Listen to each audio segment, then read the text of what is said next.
Msoul, you're back. Are you on a break? Hey, I've been doing some research on the origin of words. If you want, let me entertain you. Because it's so funny sometimes. Sometimes not, but sometimes. But it's interesting, to find out where words come from, especially because we use them with each other to, communicate. So let's do it. I just want to do it. I know I've bugged you about this before, but hey, grab a drink, hydrate. It's so hot out there. I love the summer. I love being in my garden, all my noisy neighbors spinning by, but it's all right. It's okay. Let me tell you what I've come across, and it's pretty fun. Okay, so I think we were talking about different kinds of words like backlog, charm, and things like that, but there was a word called talent. I know you have it, and if nobody stopped to remind you, you are talented. Don't even argue in your head. I already know. So never mind that. But where does this natural ability called talent come from? Okay, so in the ancient world, a talent was a unit of weight used to value gold. So gold, like gold standard, was measured with talent. The gold medal for the talented person at the Olympics. I get it. All right. It's funny how we can play with words. Anyways, and gold and silver were measured with the value unit of talents. Interesting. So today's use of the word comes from the book of Matthew. Oh, we're getting biblical here. There were 3 servants, and they were given equal amounts of money or talent by their master. Okay, so 2 invest wisely and the profit, while the third one buries his talent or buries his gold and silver and he doesn't invest. So there's a parable is how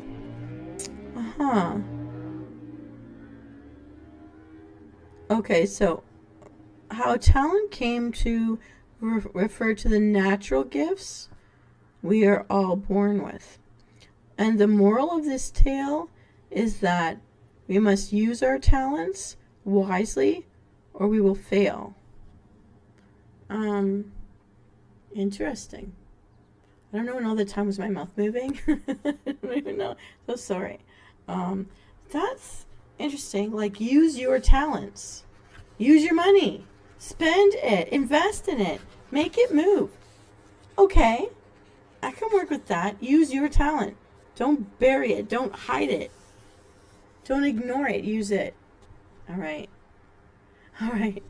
Well, okay, that is interesting for a first stop. I don't want to slow you down. Okay, so why are notes taken at a business meeting called minutes? Minutes of the meeting. Okay.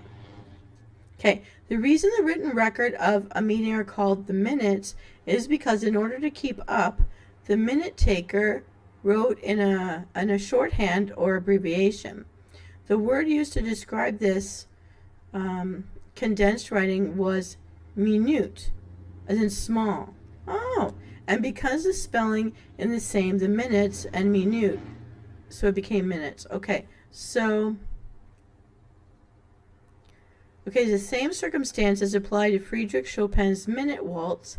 It's really his small or minute waltz. It's minute. It's mini. It's a mini. Okay. So because it's all abbreviated form. All right. Okay.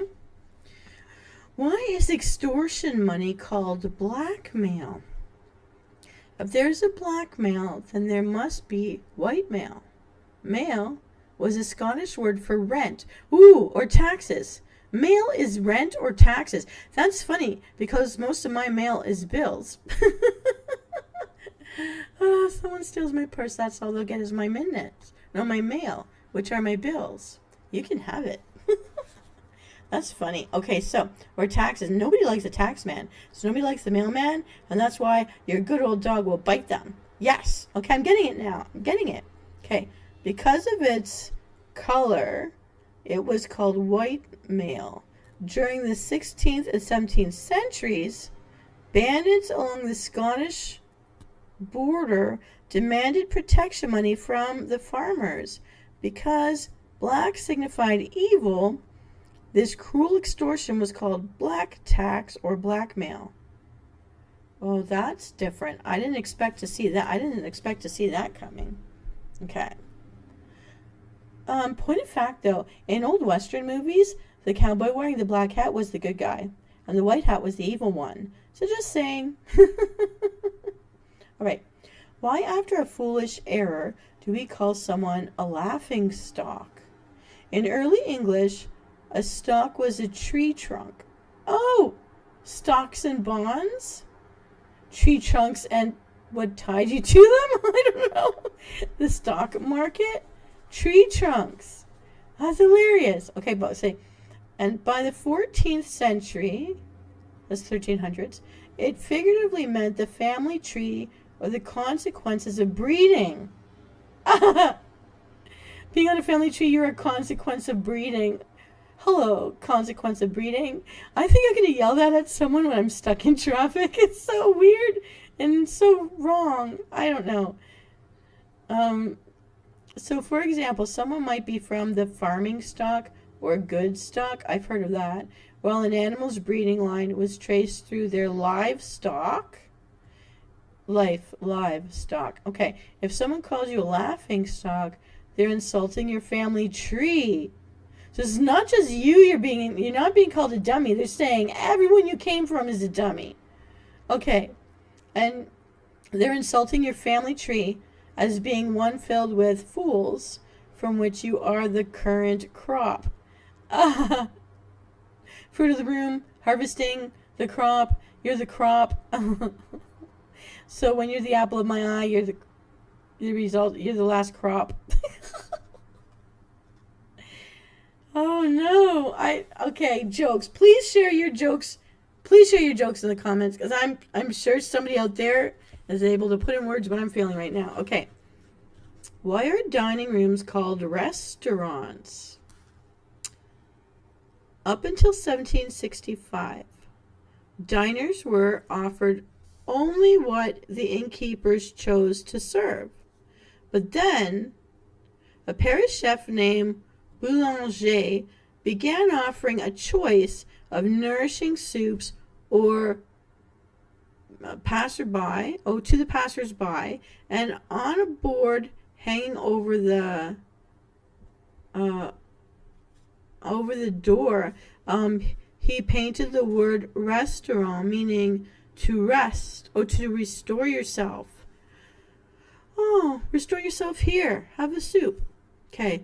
Boulanger was so successful that throughout the world, dining rooms still display his original sign, restaurant, a premise to restore your energy. One manica, please. Ooh. All right. Health pot, please. Ooh. Soup. Choice of soup, please. Ooh.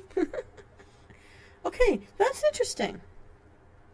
Why do we call a large timepiece a clock? Like cloche in French, clock literally means bell. Well, like dinner bell, come eat. Okay. When the large mechanical clock was invented in the 14th century, it didn't tell time with a face and hands, but rather, by sounding bells on the hour, and eventually the quarter and the half hour. I know grandfather clocks make those sounds at those times. Okay. This time device was named a clock because it told time by sounding bells. O'clock, as in 12 o'clock or 5 o'clock, is an abbreviation for of the clock or of the bells. Ooh. Well, I do know, because you can't read that face of a clock on a church. You always heard the bells tell you what time it was to come to church. Things like that. Okay. Why, when we don't understand someone, do we say they're talking gibberish? Stop talking gibberish. I've heard that before. All right. So, an 11th century alchemist, so like in the 1000s, like the thousands, the triple O's, alchemists, translated into Latin the original 8th century writings of an Andean alchemist named, I'm thinking it is Jahir. Okay.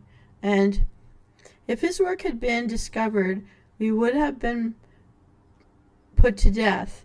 And so he wrote Jahir's formulas in a mystical jargon of his own creation. To anyone other than the author of the Jahir,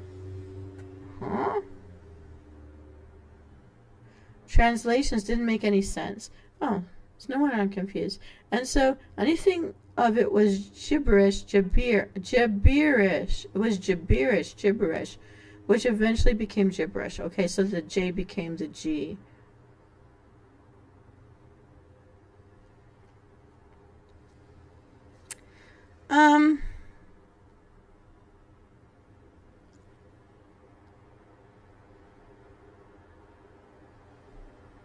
Okay, so I'm thinking this has to do with the Inquisition. Now, I don't know my history on this, but I think if these were the times of the Inquisition, then anything like an alchemist was trying to turn other metals or stones into gold. But gold in those days, they believe, was a piece of the sun that came down during when you get an eclipse, and you see that there are sunbeams that seem to hit the earth as it gets covered over before the sun is revealed again. And because they thought God was the center of the world, seeing all, and they thought God was in the center of the sun, that was the sun or God's eye, or Zeus looking down on you all, then the pieces of the gold were godly or heavenly, and that was a heavenly metal, which is why gold, thought of as the holiest metal because it came from the sun, which is where God is watching down over us, was a holy metal, which is why everyone got into wearing gold, and money was the gold standard up until they turned it to platinum. That's stuff that I know. Interesting. And the guy who's trying to do all this, who actually copied out a bunch of stuff, tried to make it a coded language so that they couldn't translate and say, "You heretic, you're practicing witchcraft. We're going to burn you at a stake." That's not godly. Anyways, I think it has to do with that. I'm just trying to fill in a gap there. But I think that's what it might be about. And if you think I'm wrong, please let me know in the comments. I don't mind. We share ideas here. Anyways, I know your coffee break's going to end in a couple of minutes, so let me just entertain you with a couple more. And no, these are posers for me. I don't know what you think, but I'm thinking this is pretty interesting stuff.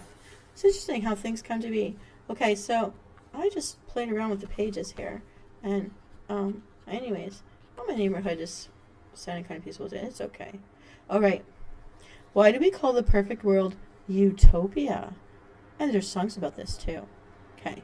The word utopia was created by the English philosopher Sir Thomas More in 1516 and was the title of his book that compared the state of life in Europe at the same time with an imaginary ideal society. Utopia is from Greek meaning nowhere. Ooh, if you want to get to utopia, you're going nowhere? If you're living in utopia, you're nowhere? Oh, scary. Void theory. Okay. The thrust of More's message was that of an ideal world or utopia will never exist, and that our only choice is to improve the standards of our existing society, the here and now of today. I'm kind of with him on that. Word.